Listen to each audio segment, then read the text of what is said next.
Welcome back to week 7 of the Catholic Priests Fantasy League. I'm going to go through a bunch of things today, including my power rankings, of course. That'll be the last thing.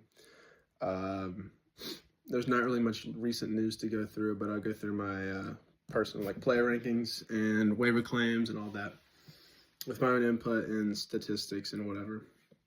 Firstly, top waiver claims of the week for anyone who's curious.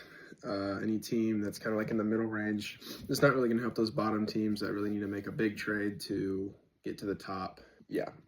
So first guy, I've got Isaiah Davis. Breece Hall gets traded, then Davis is taking that RB1 workhorse slot, most likely. They did it with Braylon Allen when Breece Hall was hurt last time. Next off, we have Oronde Gadsden.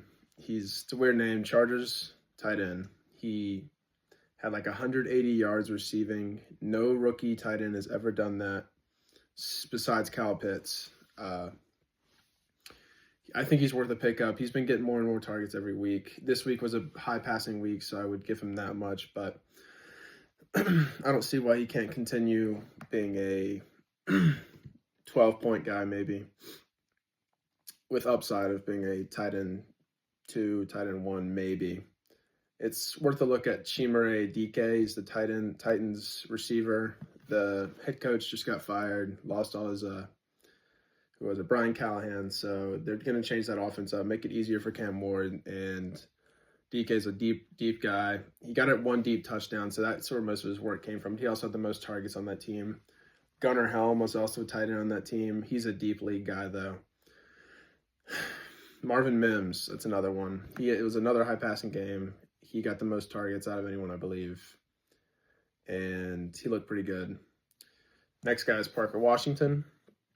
With Brian Thomas out, who knows who they're going to throw to? Brenton Strange is still out. Parker Washington's always been that higher target guy, even with Brian Thomas last year. And Calvin Ridley, he's just been consistent for them. Trevor Lawrence likes him. Deep threat, red zone threat. Xavier Legette had about 11 targets. He's someone to look at. And finally, Colston Loveland. Komet's hurt. This opens up a perfect way for Loveland to go off. It was just a bad past week for Caleb. Next up, my top 5 at every position for the rest of the season. Not current rankings, but rest of season. I have at 5, starting at QB, Dak. With CD Lamb, George Pickens, it's the highest scoring offense in the past 10 years or so. They score the most points every year. It doesn't matter who they go against. They're just going to score a lot. And as long as Dak isn't hurt, they're fine. I have Baker Mayfield at 4. He can do it without all his weapons, but once he gets his guys back, there's no stopping him. 3, Josh Allen. He just doesn't have his receiver, one to, launch it down deep to and be consistent with, but he's going to be great nonetheless. 2, I have Lamar. Rushing upside, it's just out of the world. And that offense will get back and running once he's back. Hopefully this week. Number 1, Mahomes. That offense has no running game. Mahomes is their leading rusher on average every game and on the season.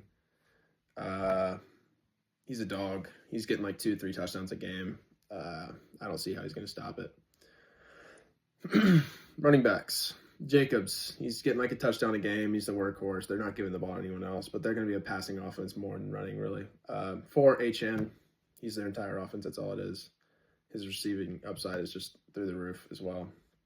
I have Bijan at 3. That Falcons offense is really unpredictable. They could beat anyone or lose to anybody. Who knows what happened. That he got a lucky receiving touchdown this last game, but his rushing was just terrible. I have JT at 2. Just because he doesn't receive the ball much, no receptions much.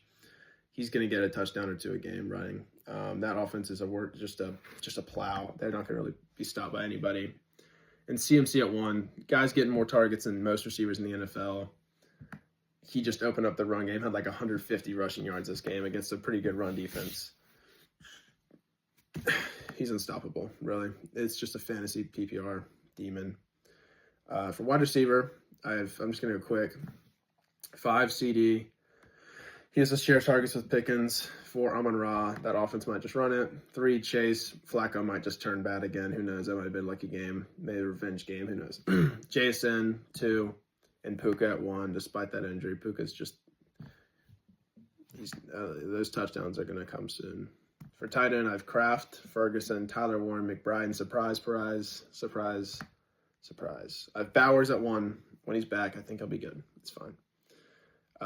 Week 1 showed when he wasn't hurt, was the only week he wasn't hurt. He had 100-some yards. He was the leading target on that team. There's no stopping his ceiling once he's fully healthy, and that offense has to pass the ball constantly. Game of the week for our league, Xander versus Riley. Xander looked like he was going to win after Monday Night Football with Rodgers and Chase, but Riley came back with the lucky whatever. I'm not going to say, it was kind of lucky, not going to lie. But it was a great game. Who knows? Riley will probably win, but depends how whoever he has left goes, his kicker and defense. Loser of the week, Hatcher. You suck, not going to lie. Team of the week is Arthur. Had like 9 touchdowns combined. His quarterback and running back haven't even played. I got destroyed. And speaking of, breakout player of the week is Rashee Rice. It wasn't really a breakout, but he's back and he's breaking out again, I guess. Underperformer of the week is Saquon. Even though Teddy won, Saquon played terribly again. I don't really know what to do with him. I'd honestly try to trade him, but you really can't get much value for him anyway. Caleb Williams is the other one. That was disappointing, to be honest. I probably would have won this week if Caleb just put up 15. In my dad's league, too. It was, oh my gosh, it pissed me off. On to the power rankings. We have Hatcher. He's moving to 12. Jalen is no longer 12. Hatcher, your team is terrible. Jaden Daniels is hurt. Amari Hampton's hurt. Genty, I don't care. They're going to give him 20 touches a game or more. You can't even put up 100 points. It's just sad. I mean, most people are averaging like 130. You're the front runner for loser of the year. That strategy you had was pitiful. And yeah. 11, Jalen. Good effort. Bo Nix did good. Scatterby's looking great. Your love for DK Metcalf, taking him in the 3rd round, continues to screw you over. Bad draft. It was whatever. 10 is Luke. You waited too long to make changes and trades. Season's not over, but it's not looking good. 9, Xander. I wish I could rate you higher, but your RBs still haven't done anything. That Breece Hall, still nothing. That offense for the Jets is terrible. I think they're going to bench Justin Fields soon. And you also have a pretty bad schedule ahead of you. You play me twice, Ben once, Riley again. Yeah. 8, I have Riley. You stay in this spot. But one more good game from A.J. Brown, I think you can move up a bit.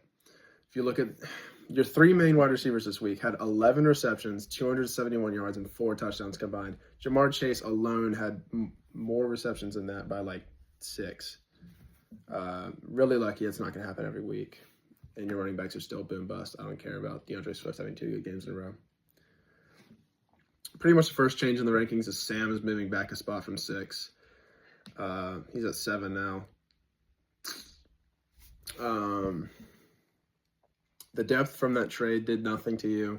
Falcons is pretty much your team, and it's really unpredictable. Even though you had no Lamar this week, you have 4 core players, and if one of them plays bad, it's not looking good for you. Team still has a lot of upside. If Travion Henderson does something in the last few weeks, then you're straight. I have Teddy at 6. He moved up a spot. Getting T. Higgins back to T. Higgins form and Mike Evans back from injury is great. Plus, if Brian Thomas is hurt for a long time, Travis Hunter has pretty good upside. 5, Gavin, you're moving down a spot. Team is good. Kittle did bad. Mahomes is destroying, but you still don't have that running back to put you over the line all the time. And you have some pretty bad bye week lined up. I think you've got like 5 of your guys bye week next week or something, or 2 weeks from now. And 4, Blessing. You're moving up a spot. Besides your injuries, if everyone's healthy, you have a very good team. It's all despite on your quarterback play. That'll make or break you. 3, Ben, great team. Running backs are still rough. I don't care. I still don't believe the James Cook hype. I just can't do it. He's getting good touches, but that team is, I don't know. But great team. Devonta Smith had his career game, though, I will say. Yeah. I put myself down a spot from 1 to 2. I think the team is great, but it's clear the Bears can run the ball and win the game, so Caleb Williams is iffy, and also Egbuka and BTJ are hurt, so that's not fantastic. And that makes Arthur the number 1.